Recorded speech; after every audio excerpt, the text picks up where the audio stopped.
Hey, what is up guys? Welcome back to another episode of What If Everything Went Wrong for the Chunin exams, but this will be part 2. So hopefully I could actually wrap up everything in this particular arc and see if everything goes wrong. I kind of found a better way to actually go about this in a more logical standpoint. So what I figured was maybe instead I'll go through the entire arc, but I'll pinpoint every single point where everything could actually go wrong. And yeah, we'll just see how we go there. So last time we finished off with the second stage of the exams being done, so everyone's progressed now to the third stage, where it's basically a preliminary knockout because there's too many applicants. So we could see that obviously at this point they meet up with Iruka and they are pretty much getting that lesson. That's no big deal. We move on to that selection area where the third Hokage gives the speech and Kabuto ends up leaving.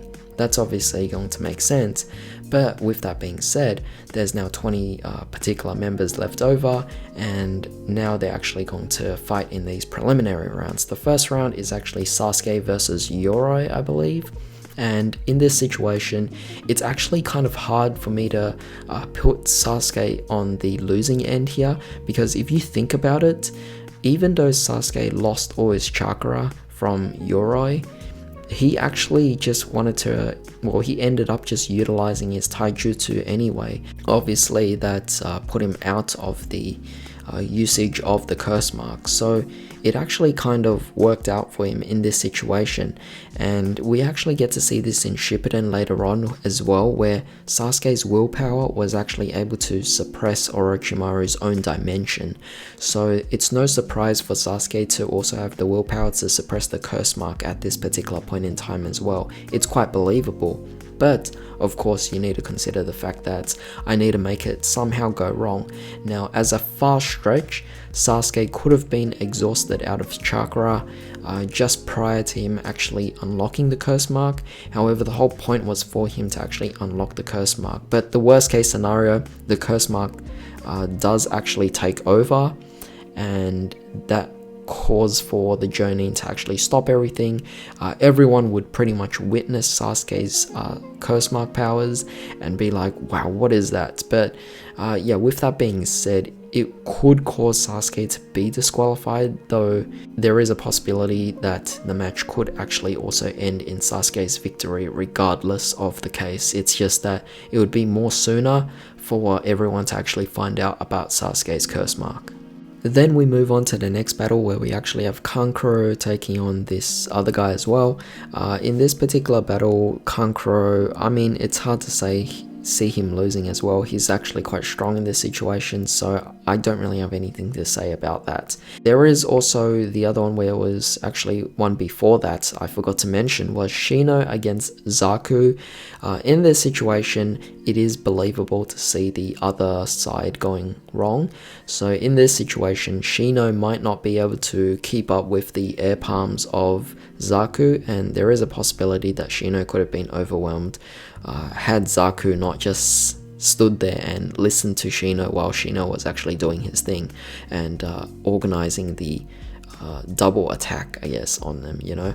So it definitely does make it interesting. Of course, I don't know why Zaku was so weak. Maybe he was really genuinely weakened by Sasuke, but in this situation it is still kind of a far stretch. Like, Sasuke's win, Shino's win, and Kankuro's win all seem very believable. Sakura versus Ino. Now, worst case scenario is Sakura actually ends up losing this, where she actually can't resist Ino's mind transfer, and that's actually quite plausible as a situation, but it doesn't really affect anything, though it would probably strain their relationship, given that they no longer tie in this particular situation. There is also the other situation where Sakura could also win as well. Because of that, again, it would strain their relationship, making it quite bad as we continue on the story, as they might not want to be able to save each other again.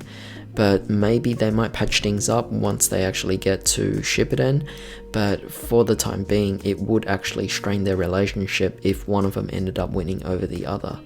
But that being said, them getting the draw again, it's still quite plausible. But we move on now to obviously Tenten versus Tamari. This one, it was one-sided. You couldn't really see anything go right for Tenten. It was a one-sided victory. But the next battle we have, I think, was Shikamaru versus Kin. Again, similar situation. I think Shikamaru being the strategist, it makes sense for him to easily win. It was an overwhelming victory anyway. I really couldn't see, like, unless Shikamaru really miscalculated, there's nothing that would go wrong. Next, we have Naruto versus Kiba.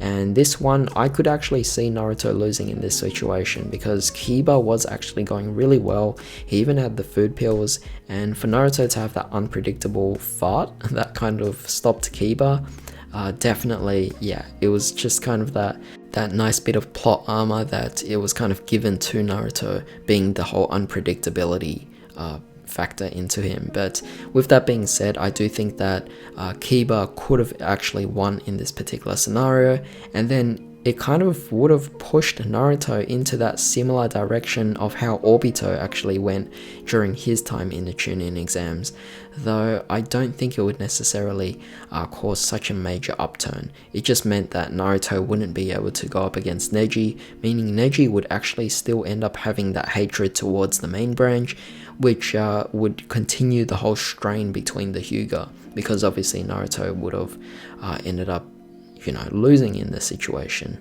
And then of course we have Neji versus Hinata. That was again an overwhelming victory. There was no doubt that Neji was going to win in that particular one, so I really can't stretch it out and assume that Hinata wins.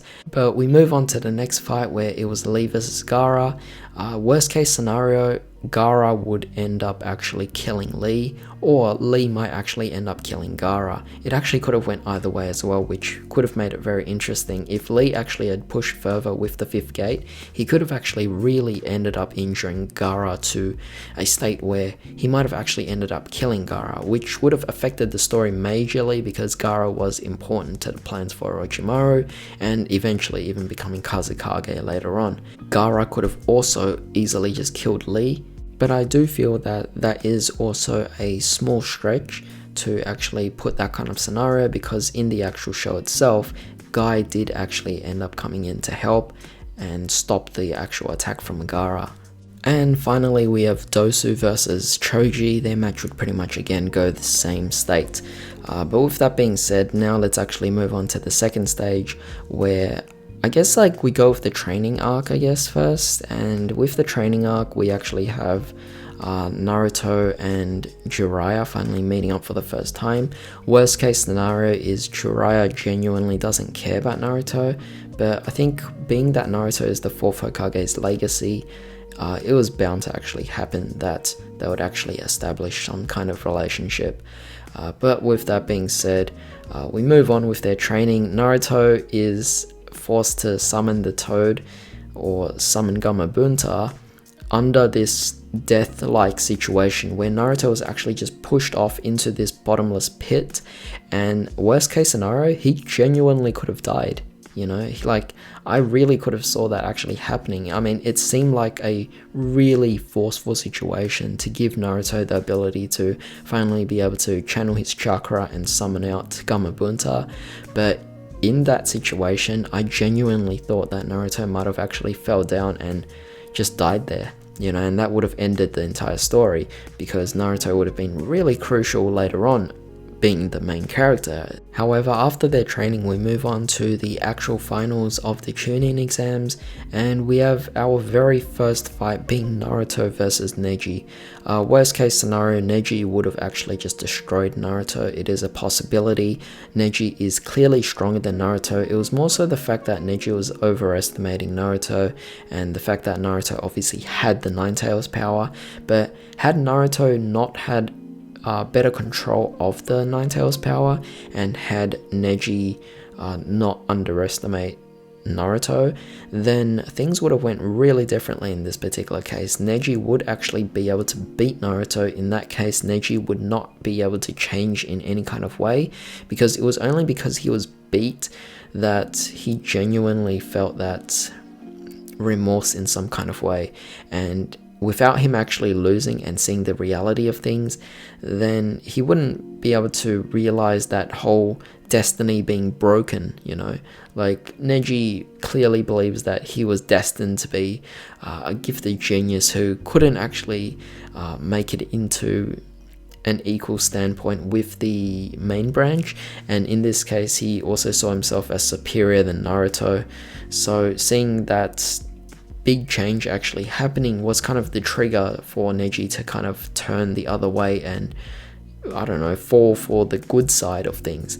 But with him actually beating Naruto, there might still be that continued strain within the Hyuga clan. Of course, the next match would be Shikamaru versus Temari, although in the previous match before that, there was meant to be a fight between Kankuro and Shino. It was just that Kankuro actually pulled out of that particular battle for certain circumstances, which kind of pushed Shikamaru's circumstances for him to actually fight Temari. Now in this particular scenario, Shikamaru ended up giving up anyway, so it was kind of the worst situation for him.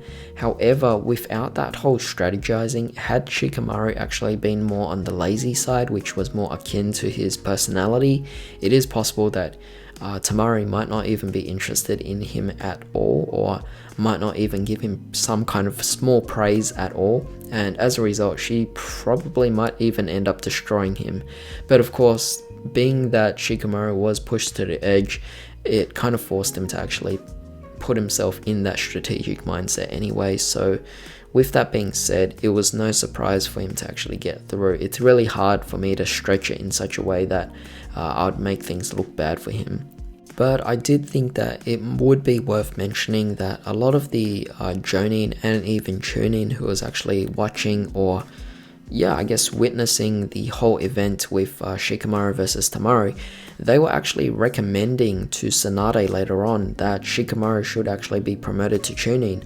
However, there is a possibility that had Shikamaru been too lazy to actually put himself out there in strategic battles, then it's possible that they wouldn't have submitted any kind of recommendation for Shikamaru to be promoted to Chunin. So that means that he wouldn't actually be there for the Sasuke retrieval team. It would actually be under a different Jonin or Chunin, which might have ended things a lot worse. So with that being said, Shikamaru being promoted was actually kind of crucial. But of course, we then have Sasuke versus Gaara. This was definitely quite a fun thing to actually occur, because in this situation, I was actually very surprised that Sasuke had actually gotten this strong in the battle itself. However, with that being said, there was kind of a small possibility for Sasuke to actually lose to Gaara. I don't know why Gaara would actually go into that whole Iron Sand defense thing and have like Sasuke going for the Chidori and then injuring Gaara. It was more so the fact that Orochimaru started his attack around that point, which kind of ended the match. The only stretch I could really give is that Sasuke would actually mess up in the battle, getting caught up in Gaara's sand, and this time Gaara being so afraid, given his battle with Lee, he would actually just finish the job a lot quicker and actually end Sasuke. So in that case, it would actually be, quite frightening. Could end up with Sasuke being quite injured, otherwise Sasuke would have ended up dying as well. But at this point, I'm looking at the timer and it is kind of getting a bit long there, so I'm going to end off everything over here and I'm going to move on with this into part 3 kind of. Not really part 3, because at this point it's more so the invasion arc now, and at the same time we also have later on, I guess, the pre-Tsunade arc as well. So I'm going to join them two together in the next video. And for this was pretty much capping off the whole Chunin exams. But I hope you guys enjoyed that one. Definitely drop a like if you did, and also share this video as well. What we actually found out about this particular episode was that each of the characters was pretty much just put in the situation where they were battling each other, and if something went wrong, either they could have died, they could have just lost and ended up causing some kind of strained relationship. In this particular scenario, the Hyuga could have had a bad relationship later on, or a strained relationship, which would have been perpetuated. Same thing applies for Sakura and Ino. They would have also had that similar thing. And even Naruto actually being put into that similar situation as Obito for later on, it kind of adds to that whole similar pathway that they might be going in as well. So it might even change up Naruto's character, where he might end up being the next Obito. Of course, that's quite a far stretch, but it does kind of lead to that particular situation, the whole butterfly effect. Not to mention the fact that we also have Shikamaru potentially not being promoted as well, making it quite interesting to see what happens there. However, with that being said, definitely leave down comments on what you actually thought about this particular situation. In what circumstance or in what particular point in time throughout this particular arc that I was going through here, did you guys actually think that something would actually go wrong? And if something were to go wrong, how bad would it be? Of course, don't forget to subscribe for more videos just like this. I hope you guys all have a very great day. This is Enigma signing out.